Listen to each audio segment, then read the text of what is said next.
Masih dengan saya Ahmad Junaidi. Pada kesempatan kali ini saya akan menjawab pertanyaan dari teman-teman sekalian. Ya. Pak, kalau tidak bayar utang pinjol, bagaimana? Apakah tidak berdosa? Saya jawab ya, hutang itu prinsip dasarnya wajib dibayar. Ini wajib dibayar, itu prinsipnya. Tetapi kita lihat kontraktualnya. Hutang yang wajib dibayar itu kontraktualnya jelas. Jadi hutang kepada siapa dan nilainya berapa. Setiap kelebihan hutang itu menjadi riba. Nah, ini yang harus kita lihat. Itu teman-teman. Nah, jadi kalau pertimbangan saya karena ini penjelasannya tentang konteks agama, religi, maka saya jawab secara religi. Kalau Anda membayar utang pinjol, ya, utang pinjol, di mana Anda hutang 1 juta, Anda terima 700.000, kemudian Anda mengembalikan jadi 1.100.000. Nah, ini bunganya ini jadi riba. Setiap kelebihan dari yang Anda pinjam itu menjadi riba.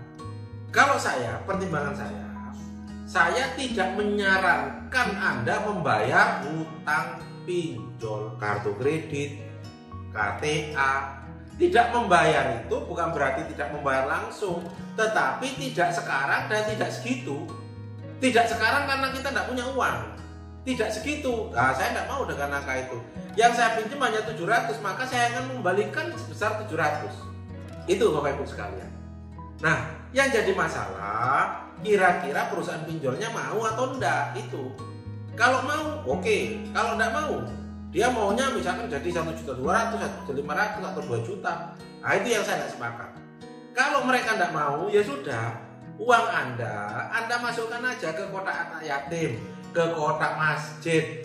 Bismillah, kalau Anda punya uang loh ya. Bismillah, saya niatin untuk membayar pinjol, duit setan, duit iblis, masukkan. Itu seperti itu. Dengan komitmen, sampaikan kepada Anda yang beragama Islam, sampaikan, ya Allah, saya tidak mau bayar di angka itu. Karena apa? Saya tidak ingin menyuburkan riba di Indonesia. Kalau saya bayar kepada aplikasinya, saya berarti turut serta menyuburkan riba di Indonesia. Saya tidak mau. Jadi tolong saya titip, saya terimanya 700.000, saya bayar 700.000. Atau kalau enggak, ya Allah saya cicil 100.000 untuk pinjaman uang iblis. Masukkan. Itu pertimbangan saya. Kalau Anda membayar terus, ya ini sama aja. Anda berarti menyuburkan riba di Indonesia, ya. Jadi yang penting adalah niatan Anda untuk membayar hutang. Itu jangan sampai hilang. Jangan sampai hilang. Dan jangan goyah. Kenapa? Karena ada satu hadis, kalau Anda niat untuk bayar hutang, maka Allah akan memberikan malaikat yang bantu Anda untuk membayar hutang itu. Contoh nih, kita punya utang 1 juta, kita niatin untuk bayar. Ternyata Allah kasih rezeki kita untuk bayar. Ya Allah, tak niatin kalau uang ini cair, kalau dapat uang dari sini saya niatin untuk bayar hutang. Wah, tetapi kalah sama kebutuhan. Akhirnya apa? Ketika dapat uang, wah, ternyata mau tak pakai. Waduh, ini waktunya beli bedak nih. Jangan. Itu masalah. Karena Allah bisa jadi tidak bantu lagi. Jadi kalau Anda niatkan untuk bayar hutang, saya yakin dan seyakin-yakinnya pasti Anda dikasih jalan sama Allah. Sama Tuhan, Anda pasti dibukakan jalan. Itu prinsip saya. Jadi kalau bagi saya pribadi, saya tidak sepakat ketika Anda membayar hutang pinjol, membayar hutang kartu kredit, membayar hutang KTA. Itu seperti itu. Tetapi dengan beberapa pertimbangan. Contoh nih tak kasih juga. Kartu kredit misalkan, saya punya kartu kredit limit 10 juta gitu ya. Tak pakai semua, habis, saya udah terima 10 juta. Nah, ketika Anda punya kartu kredit 10 juta, nego. Nah, ini prinsipnya negonya kartu kredit. Semakin lama Anda macet, maka diskonnya semakin besar.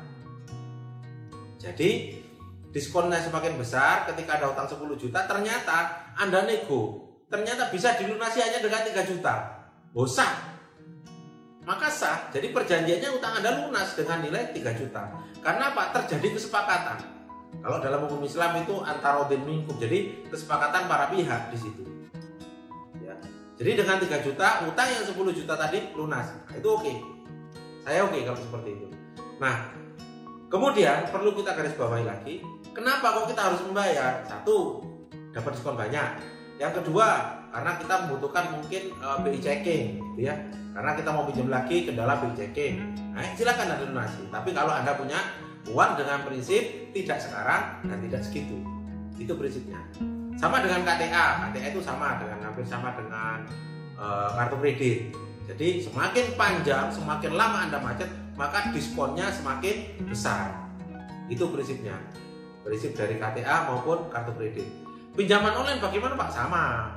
Semakin Anda macet lama, maka pinjaman Anda pelunasannya semakin ringan. Itu prinsipnya teman-teman sekalian. Jadi bukan berarti saya tidak mengajarkan orang untuk tidak bayar hutang. Tidak bayar hutang itu prinsipnya tidak sekarang dan tidak segitu. Jadi alasan religinya saya tidak mau bayar karena apa? Karena kalau saya membayar kepada aplikasi, kalau saya langsung membayar kepada bank, maka ketika pinjol ya, maka ini sama dengan menyuburkan riba. Tetapi pembayarannya bagaimana? Anda kasih sedekah kepada anak yatim, Anda sedekahkan kepada masjid, Anda sedekahkan kepada orang-orang yang berhak. Itu prinsipnya. Tetapi jangan lupa dinego dulu. Contoh pinjolnya misalkan pinjam 1 juta, terima 700.000, nego dulu. Bisa enggak saya bayar senilai 700.000? Kasih deadline. Kalau dalam waktu saya punya nih uang 700.000 tapi lunas, tapi hati-hati loh ya, sangat hati-hati di sini. Karena banyak sekali diterima uangnya 700.000, ternyata Anda tidak lunas. Tetapi uang Anda hanya dipakai untuk bayar bunga atau bayar perpanjangan. Itu seperti itu. Jadi saran saya dinego dulu. Kalau toh dinego tidak bisa, maka uangnya masukkan ke kotak amal, uangnya masukkan ke masjid kalau Anda punya. Itu prinsipnya. Kemudian yang kedua, kalau toh terkait dengan konsep hukum Indonesianya, hukum positif, hukum yang berlaku, nah habitnya biasanya semakin lama Anda terlambat, maka biasanya diskonnya semakin besar. Sehingga mungkin mendasar itu Anda bisa untuk menyelesaikan. Tetapi ingat, sekali lagi, jangan sampai dicicil. Ya, jangan sampai dicicil. Karena kalau dicicil, contoh nih, Anda cicilan pakai program cicilan 1 tahun, bayar dari 1 juta, 100.000, 100.000, 100.000, 100.000, jangan. Lebih baik Anda kumpulin uangnya cash and carry. Karena cut loss itu potongannya itu lebih besar. Kemudian yang kedua, Anda 1, 2, 3, 4, 5. Bulan kelima Anda tidak bayar karena mungkin anak sakit atau ada kebutuhan yang lain. Akhirnya utang ini kembali lagi menjadi lebih besar lagi. Nah ini jangan sampai itu terjadi. Lebih baik kalau ada pelunasan utang cash and carry. Itu prinsipnya. Jadi jangan sampai Anda utang terkait dengan pinjol, KTA, kartu kredit jangan sampai dicicil. Cash and carry. Itu ya. Itu mungkin pandangan saya tentang konsep ribawi dalam dunia pinjol. Terima kasih.